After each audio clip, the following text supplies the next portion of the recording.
स्वागत है दोस्तों आपका स्पोकन इंग्लिश 07 यूट्यूब चैनल पे। और आज की वीडियो में हम लोग कुड का प्रयोग सीखेंगे।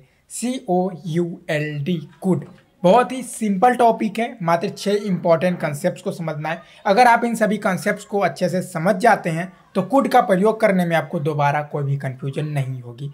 लेकिन अगर आप कंसेप्ट्स को अच्छे से नहीं समझते हैं, वीडियो का कोई भी पार्ट स्किप कर देते हैं, तो डेफिनेटली आपको कुड का ही प्रयोग करने में नहीं बल्कि कैन का प्रयोग करने में, मे का प्रयोग करने में, माइट का प्रयोग करने में, इन सभी का प्रयोग करने में आपको कन्फ्यूजन हो सकती है। इस वीडियो को मैं 2 पार्ट में डिवाइड कर दिया हूँ। पहले पार्ट में हम लोग कंसेप्ट्स को समझेंगे और दूसरे पार्ट में हम लोग कुछ एग्जाम्पल सेंटेंसेस को देखेंगे जो कि डेली यूज़ पे ही आधारित है और इससे आपकी अच्छी प्रैक्टिस हो जाएगी। तो वीडियो को स्टार्ट करते हैं। इससे पहले आपसे एक छोटी सी रिक्वेस्ट है कि अगर आपको मेरे साथ इंग्लिश सीखनी है तो चैनल को ज़रूर सब्सक्राइब कर दीजिए। पहले कॉन्सेप्ट को समझते हैं। कुड का प्रयोग पास्ट में किसी काम को करने की कैपेबिलिटी, एबिलिटी एंड पावर को बताने के लिए किया जाता है। इसका बेसिक स्ट्रक्चर है कुड के साथ वर्ब का फर्स्ट फॉर्म का यूज होता है। चलिए एग्जाम्पल से और अच्छे तरीके से समझते हैं इस कॉन्सेप्ट को। तो पहला एग्जाम्पल है, मैं दौड़ सकता हूँ, आई कैन रन। सिमिलरली आपने कैन के प्रयोग में देखा होगा। अगर आपने वह वीडियो नहीं देखा है तो डिस्क्रिप्शन में और ऊपर आई वाले बटन में आपको लिंक मिल जाएगा, आप कैन का प्रयोग देख सकते हैं। वहाँ पर मैंने बताया था कि कैन का प्रयोग प्रेजेंट में किसी काम को करने की कैपेबिलिटी, एबिलिटी एंड पावर को बताने के लिए किया जाता है। लेकिन कुड का प्रयोग में क्या है, पास्ट में किसी काम को करने की कैपेबिलिटी, एबिलिटी एंड पावर को बताने के लिए करते हैं। दूसरा एग्जाम्पल देखते हैं, मैं दौड़ सकता था, आई कुड रन। तो अब पहले और दूसरे एग्जाम्पल में आप डिफरेंस देख सकते हैं। पहले एग्जाम्पल में प्रेजेंट की कैपेबिलिटी, एबिलिटी को बता रहा है और दूसरे एग्जाम्पल में पास्ट की एबिलिटी एंड कैपेबिलिटी को बता रहा है। आगे बढ़ते हैं। अगला एग्जाम्पल है, मैं तैर नहीं सकता था, आई कुड नॉट स्विम। हम लोग मैच जीत सकते थे, we could win the match. Could का दूसरा कॉन्सेप्ट है, जब कोई कार्य पास्ट में कर पाया, नहीं कर पाया या नहीं कर सका तो ऐसे सेंटेंस को बताने के लिए कुड का प्रयोग करते हैं। इसका बेसिक स्ट्रक्चर भी सेम होता है। कुड के साथ वर्ब के पहले फॉर्म का यूज होता है। अब हम लोग एग्जाम्पल देखते हैं। मैं नहीं लिख सका, आई कुड नॉट राइट। मैं नहीं दौड़ पाया, आई कुड नॉट रन। मैं समय पर नहीं आ सका, आई could not come on time. तीसरा कॉन्सेप्ट है, परमिशन और रिक्वेस्ट के लिए कुड का प्रयोग किया जाता है और यह काफ़ी पोलाइटली होता है। यानी जब आपको पोलाइटली किसी से कोई परमिशन मांगनी हो या कोई रिक्वेस्ट करनी हो तो आप कुड का प्रयोग करोगे। इसका बेसिक स्ट्रक्चर कुड के साथ वर्ब के पहले फॉर्म का ही प्रयोग होता है। एग्जाम्पल देखते हैं हम लोग।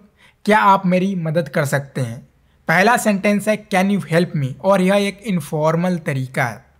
कैन यू हेल्प मी बोलना भी गलत नहीं होगा, लेकिन यह आप अपने दोस्तों के साथ इसका प्रयोग कर सकते हो। जब आप कहते हो कुड यू हेल्प मी तो यह काफ़ी पोलाइटली होता है, यानी आप किसी से रिस्पेक्टफुल्ली आप कोई परमिशन या रिक्वेस्ट कर रहे हो।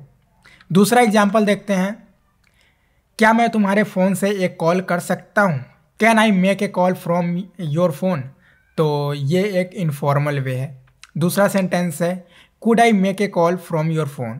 तो ये एक पोलाइटली है। ओके। एग्जाम्पल नंबर तीसरा, क्या आप मुझे 500 रुपये उधार दे सकते हैं? काफ़ी पोलाइटली आप किसी से रिक्वेस्ट कर रहे हैं। Could you please lend me 500 rupees? चौथा कॉन्सेप्ट है, जब प्रेजेंट या फ्यूचर में किसी चीज़ की होने की बहुत कम पॉसिबिलिटी का मतलब होता है संभावना। तो बहुत कम संभावना हो तो ऐसे सेंटेंस को व्यक्त करने के लिए कुड का प्रयोग किया जाता है। इसका बेसिक स्ट्रक्चर होता है कुड के साथ वर्ब के पहले फॉर्म का प्रयोग किया जाता है। एग्जाम्पल देखेंगे। भारत मैच जीत सकता है। पहला सेंटेंस है India can win the match. यहाँ पर कैन का प्रयोग किया गया है, इसलिए ज़्यादा पॉसिबिलिटी है, यानी भारत मैच जीत सकता है। दूसरा सेंटेंस है India could win the match. यहाँ पर कुड का प्रयोग किया गया है, इसलिए लो पॉसिबिलिटी है, बहुत ही कम संभावना है भारत मैच जीत सकता है। ओके। दूसरा सेंटेंस है आज बरसात हो सकती है। लो पॉसिबिलिटी बोल रहे हैं, it could rain today. Next sentence है तुम अगले प्रधानमंत्री बन सकते हो, कम संभावना है। You could be the next prime minister. अगला सेंटेंस है, वह फिलहाल तुम्हारे घर पर हो सकता है। He could B at your home. पांचवा कॉन्सेप्ट है और इसको आप थोड़ा ध्यान से समझने की कोशिश कीजिएगा। जब कोई कार्य संभव था लेकिन नहीं हो पाया तो ऐसे सेंटेंस को बताने के लिए कुड का प्रयोग किया जाता है। इसका बेसिक स्ट्रक्चर चेंज हो गया है। इस बार कुड के साथ हैव का प्रयोग होगा और इसके साथ वर्ब के तीसरे फॉर्म का यूज होगा। ओके, चलिए एग्जाम्पल से और अच्छे तरीके से समझते हैं। पहला एग्जाम्पल है, भारत मैच जीत सकता था लेकिन नहीं जीत पाया। और ये जो सेंटेंस के आखिरी में है ना, लेकिन नहीं जीत पाया, ये एक समझ लीजिए हिडन रहता है। Okay, India could have won the match. दूसरा सेंटेंस है, वह समय पर आ सकता था लेकिन नहीं आ पाया। He could have come on time. तीसरा सेंटेंस है, आज वर्षा हो सकती थी लेकिन नहीं हुआ। It could be rain today. छठा कॉन्सेप्ट है, जब कोई कार्य संभव ही नहीं था या करने में असमर्थ था तो ऐसे सेंटेंस को बताने के लिए कुड का प्रयोग किया जाता है। इसका बेसिक स्ट्रक्चर है could plus have plus not plus verb का थर्ड फॉर्म। इसको दूसरे तरीके से भी लिख सकते हैं या बोल सकते हैं कुडंट हैव, हैव के साथ वर्ब के तीसरा फॉर्म। एग्जाम्पल देखते हैं, मैं तेज नहीं दौड़ सकता था, यानी संभव ही नहीं था या असमर्थ था, जो भी हो। आई could not have run fast. दूसरा एग्जाम्पल है, डॉक्टर उसकी जान नहीं बचा सकती थी। The doctor could not have saved her life. तीसरा सेंटेंस है, मैं तुम्हारी मदद के बिना यह काम नहीं कर सकता था। I could not have done this work without your help. चलिए अब हम लोग थोड़ा सा प्रैक्टिस कर लेते हैं ताकि सारे कॉन्सेप्ट हमारे दिमाग में आ जाए। मैं इससे बेहतर कर सकता हूँ, कैपेबिलिटी की बात हो रही है। I can do better than this. मैं इससे बेहतर कर सकता हूँ, लो पॉसिबिलिटी, काफ़ी कम संभावना है। I could do better than this. मैं इससे बेहतर कर सकता था लेकिन नहीं कर पाया। I could have done better than this. मैं इससे बेहतर नहीं कर सकता था, संभव ही नहीं था। I could not have done better than this. क्या आप मुझे अंग्रेजी सिखा सकते हैं? पोलाइटली रिक्वेस्ट किया जा रहा है। Could you teach me English? Lakh कोशिश करने के बाद भी मैं उसे नहीं मना पाया। Even after trying my best I could not convince him. मैं तेज नहीं दौड़ सकता था। I could not have run fast. उस वक्त मैं अंग्रेजी नहीं बोल सकता था। एबिलिटी नहीं, एबिलिटी की बात हो रही है। आई could not speak English at that time. उस वक्त मैं अंग्रेजी नहीं बोल सकता था, संभव ही नहीं था। I could not have spoken English at that time.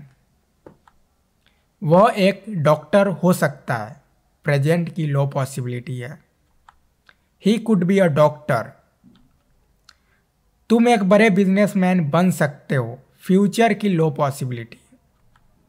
You can be a great businessman. मैं अपना कलम घर पर भूल गया हूँ, क्या आप थोड़ी देर के लिए अपना कलम दे सकते हैं?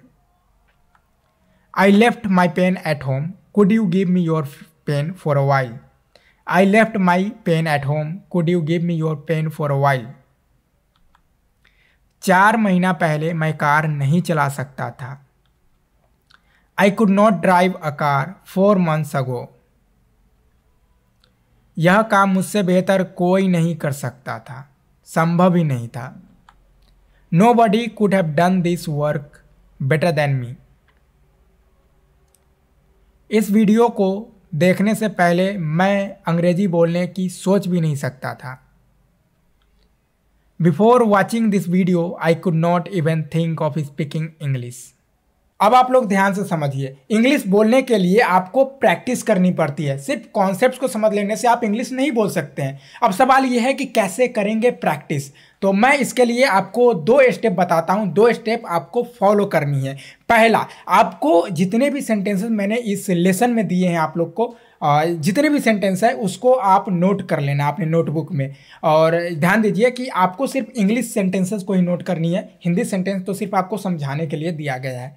तो ओके, तो आप इंग्लिश सेंटेंस को अपने नोटबुक में नोट कर लीजिए और उसको आप 10 से 15 बार प्रत्येक सेंटेंस को आप बोल करके पढ़िए, बोल करके पढ़िए। ये आपका पहला स्टेप हो गया। बात करते हैं दूसरे स्टेप की। तो दूसरे स्टेप में आप अपने माइंड में नए नए सेंटेंस क्रिएट कीजिए, नए सेंटेंस सोचिए। अगर मान के चलिए कि आज आपने कुड का प्रयोग सीखा, तो कुड के प्रयोग से आप नए सेंटेंस सोचिए, I could win the match, I could, इस तरीके से आप बहुत सारे सेंटेंस अपने दिमाग में सोच सकते हैं और इस तरीके से आपका दिमाग भी इंग्लिश में सोचने पर मजबूर हो जाएगा और इस तरीके से आप अच्छे इंग्लिश, फ्लुएंसी इंग्लिश बोल सकते हो। अगर आप इस लेसन का पीडीएफ फाइल चाहते हैं तो आप डिस्क्रिप्शन चेक कीजिए, वहाँ पर आपको लिंक मिलेगा, लिंक विजिट कीजिए और वहाँ से आप डाउनलोड कर सकते हैं। बाकी आप चाहते हैं कि मैं मोटिवेटेड रहूँ, इस तरह से आपके लिए ढेर सारी वीडियोज़ लेकर के आऊँ, तो आप इस वीडियो को एक बार लाइक ज़रूर कर दीजिए और क्या मुझे इस वीडियो में इम्प्रूवमेंट करनी चाहिए आप कमेंट के थ्रू हमें बता सकते हैं। बाकी हम मिलेंगे आपसे एक और नए फ्रेश वीडियो में, नए कंटेंट के साथ, नई ऊर्जा के साथ।